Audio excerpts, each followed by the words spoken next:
Welcome back to Cryptogains for another video. In this video, I want to share with you the Bitcoin price chart, show you what I see. Is it sounded interesting? Drop that like. I haven't done a video like this in a while, so I want to, make sure I'm keeping you up to date with the price, what's going on in the charts and everything else. This is not financial advice as well, in case you decide to buy or sell. Let's take a look at this. I'm going to show you the Keltner channel. If you've been watching my channel, I've been showing you this indicator, the Keltner channel, show you what it is, what it's doing right now, what it's going to look like in the future. I'm also going to switch this Williams 3 lines on and show you this on the monthly time frame. But because I'm on the weekly, let's just start with this Keltner channel. There's another chart I want to show you as well, but we'll get into it. So, very clean and simple. This Keltner channel looks for trends, reversals, where we are, what's happening in the market. And I've got this on the weekly time frame for the Keltner channel. It's mainly trends. And, where is the trend going through the cycle? So, here's an example. If we got 3 lines. Real quick for people that are new, refresh your memory if you've been watching. 3 lines, blue line at the top, yellow line in the middle, blue line at the bottom. This was the 19 event that happened, the massive crash. It started to recover. When it recovered and came back above this middle line, the yellow line, it remained above it and it floated above it. And, we were in between these lines. At some cases, you can actually see it come out, right? So that was bullish. It just showed that we was on a massive, powerful, euphoric trend. And you can also see this in the past. So I'm just trying to show you examples of when we are in a bull cycle, when the market's hot, it tends to remain above the yellow line in the middle and, between the blue and the yellow line, right? And it just bounces, as you can see, it bounces, right? And then obviously until the trend reverses and then prices start to fall down, then we start to see it, go below the yellow line and it can't break above. It gets resisted, and then, eventually it capitulates. And I was waiting for something like, because, every time we've seen the price break through this yellow line, usually we see price come down to the blue line, which is like what you see here, and then it pierces through. And this happened a few times. Look, so no matter how many times it had a short rally, if it came back down and broke this yellow line, eventually it came down and met this blue line, and then it pierces through for a nice buying opportunity. So this is what I was kind of looking at in the future. One more time real quick. Look, so we changed the trend up here. This was the top of the cycle ish, and then prices reject, they can't get through. We get met with this blue line, we pierce through. Same here, we get met with the blue line, we pierce through. So now we are in a situation where we've been, bull market's been sort of picking up. We see a break of the yellow line. We start holding support on the yellow line, bouncing between it like a normal bull cycle would do. But we did have a few weeks of candles underneath. And I kept saying, I felt like it should come down to this blue line and pierce through. But it didn't do that. So this is probably one of the first times that I've seen in Bitcoin's history do something like this, where it just, trend reverses and it goes back up. But, what are we doing now? What does it look like now? So if you have a good look at this, it's doing something interesting. Right now, the Bitcoin price is outside the top of the Keltner channel. And I really want you to focus your attention on this. Let me see if I can change this thing. How do I find it? Make a nice little eclipse. Here we go. Focus your attention on this, because this part here, very interesting. Let me see if I can make it yellow, because I've seen this instances before in the past. Well, I've seen it do something like this, where it breaks out of the Keltner channel and it starts printing candles above. And I did show you a minute ago. So now we're going to take a look at the past, see what we to expect with this kind of price action, where using the Keltner. So we've got price movement here. This is more euphoric. I want to kind of swing it right back to 2017 cycle. 2016, 2017, because this shows instances of the price action breaking out of the candles breaking out of the top blue line, and you can see what it does afterwards. It comes back down and it tests this yellow line. It trends sideways. Look, we break out of this blue line again at the top. We got some candles out of there, and then eventually it comes back in, and then it tests this yellow line.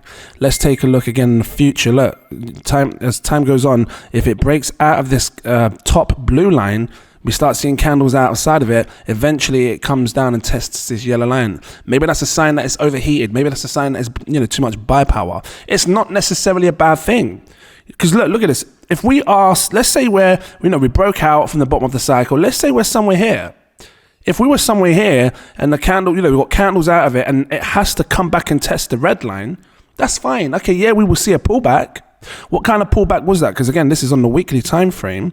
And we did kind of see 30-40% crashes in this. That's a 39%, well, I say crash, pullback, 39% correction, almost a 40% correction.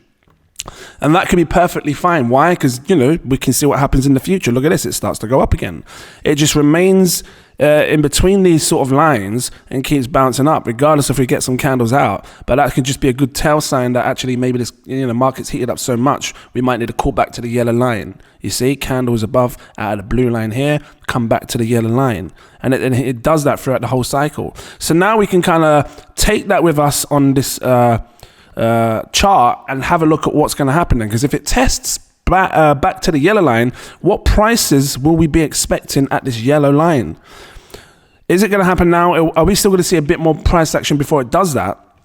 If it comes back, let me get rid of this circle so it's just clean and simple. If it comes back to this yellow line right now, this yellow line is sitting about 30, sorry, is it? My bloody, I got the light coming in. 31,500. But this yellow line and the blue lines, they're moving at the same time. So if this price does still go up, this may also rise with it as well. But at the time of recording this is about 31,500. I would expect if Bitcoin was to see a pullback, we would come down to this yellow line, 31,500 at the time of recording this video, and then, you know, eventually trend sideways and start to go up again. That's what I think at the worst, right? Let's switch this over to the William 3 lines, because I showed you this on the monthly time frame. The last time I spoke about this, I was talking about how it was below, well, it was testing this red line at the time. Can I get rid of, let me see if I can do this. There's a way you can, here you go, replay. This is it. I want to take this off. So just like this, because this is what we was experiencing at the time. There we go. This is what we was experiencing. Remember, this is how the chart was when I showed you before. And I said to you, look, this is where we are right now in relation to the chart. And I said, I've never seen an instance where we've seen this massive gap with the William 3 lines. And by the way, I've taken one of the lines out because it's usually got 3 lines. I'm using just the 2. I find it more easy and clean. It's all about clean analysis, helping you understand what I see and, you know, how, you know, take it with you on your journey kind of thing. But we had this massive gap, just like when we had a massive gap here.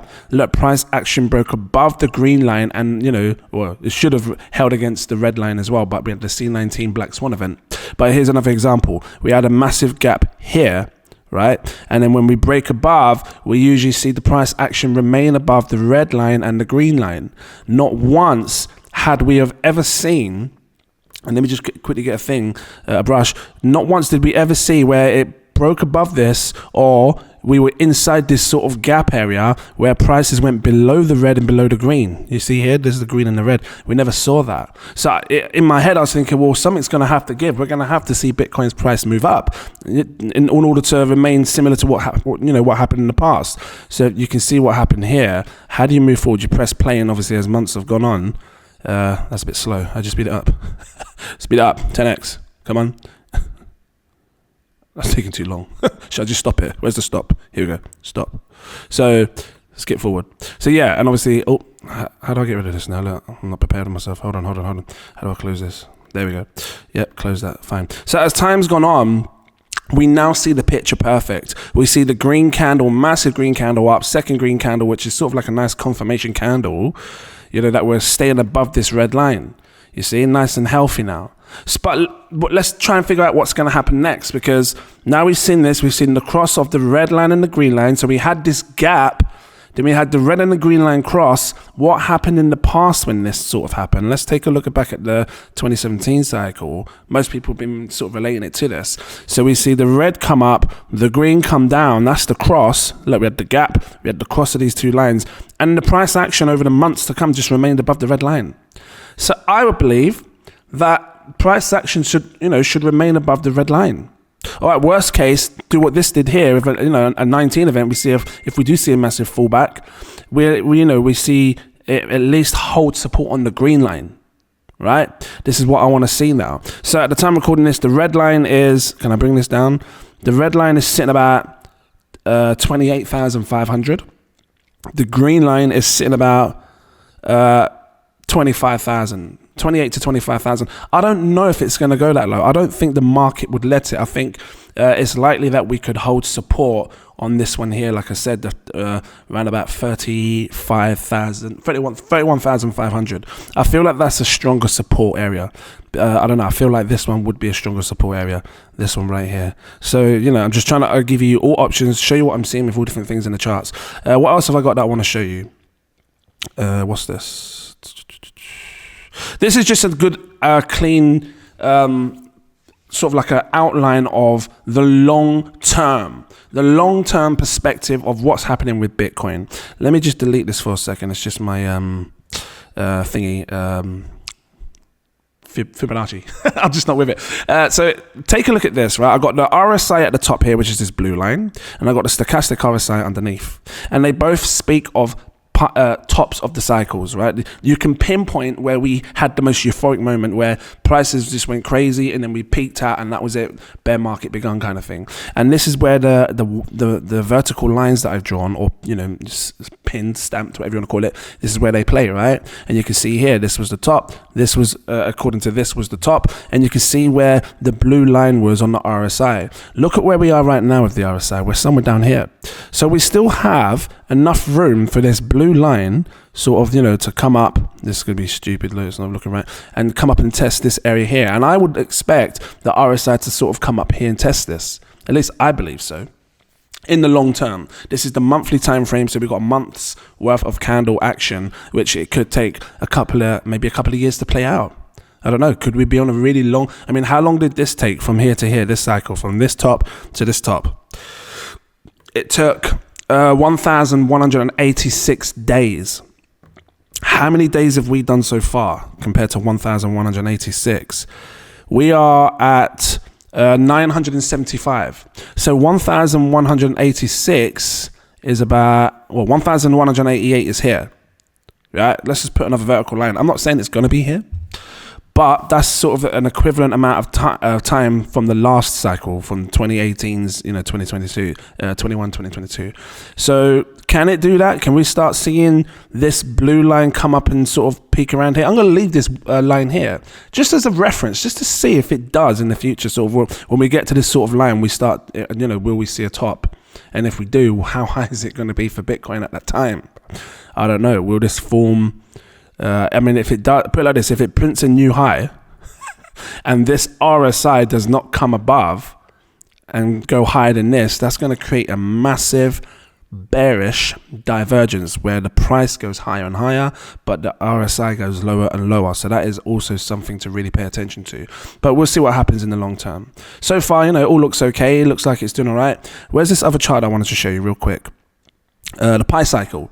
The pi cycle is similar to the other one I wanted to show you, where we're looking at instances of where we're going to see corrections, healthy pullbacks. And I said to you in the past with the last pi cycle that I expect us to come up to this green line before we see a pullback. Now, for those that are new, the pi cycle is actually designed to call the tops of the markets. You can see here, we've got two lines, we've got the orange and the green. When they cross, that usually signals the top of the cycle, and it usually crosses at the top, and it's been able to call this like a boss in the past. Look, you know, if you was watching this and you saw this indicator and it said this is the top of the market and you sold here, you'd have been laughing. See, same as if you sold here. Look, imagine if you sold up here, bang, 60 something, was it 60? I don't know what it is, 64,000, something like that, 62,000, 63,000, compared to how low it fell before or after that. It was a good time to sell. So let's just quickly take a look at what happened in the past with this in this current cycle, because this is what I'm trying to show you here. And like I was saying, it's similar to the Keltner channel, where we see rises up in price. It comes to this green line, then it comes back and tests this orangey yellow line, right? And it does it again, comes up here, hits the green line, comes down and tests this orangey yellow line. Look, rises up to the green, down to the yellow, up to the green, down to the yellow. So I believe that we will see something like this in the future. And notice that sometimes they don't even get to the top of the, don't even get to touch the green line. This didn't even touch it. So did any of them touch it else? Yeah, they did. So this is what I'm looking for going forward. I'm looking for, if there's going to be a bit more room to the upside, I don't think it's going to last long. I think we will see at some point a healthy correction, unless it's happening now. I don't know. I feel like Bitcoin's still got a bit more room to go. maybe if it was to come up and touch this green line, you're talking $53,000. I wonder what would happen to make it go there. If it doesn't, if it just about gets there, because I was calling 47, 48,000, 49,000, somewhere around that. That will put it about here, you see, where it doesn't get to the top to the green, but it has another a leg up, and then we see it come down and test this yellow line. And again, this yellow line is going to be moving, you know, and at some point I would expect them to cross, just like what happened right here, right? So this is what I'm watching, guys. I'm going to keep it just like this. Hopefully it didn't confuse you too much. If it was helpful, drop that like, give me a subscribe. Are you preparing yourself? Preparing for something that could happen in the future? Maybe a nice extra pull up, you know, a rise in the market, then a healthy correction, maybe a 40, 50%. Sounds crazy, I know, but just be prepared. That's what this video is about, making you prepared, making sure that you're ready, because if you do have a chance to sort of take profits here, and again, not financial advice, and then buy back in down here, it could be a good buy. It could be a good strategy. So I'm going to leave it here. Thank you for watching. Become a Patreon. The link is in the info section. Click it. Come check it out. And I look forward to seeing you in my next video. Cheers.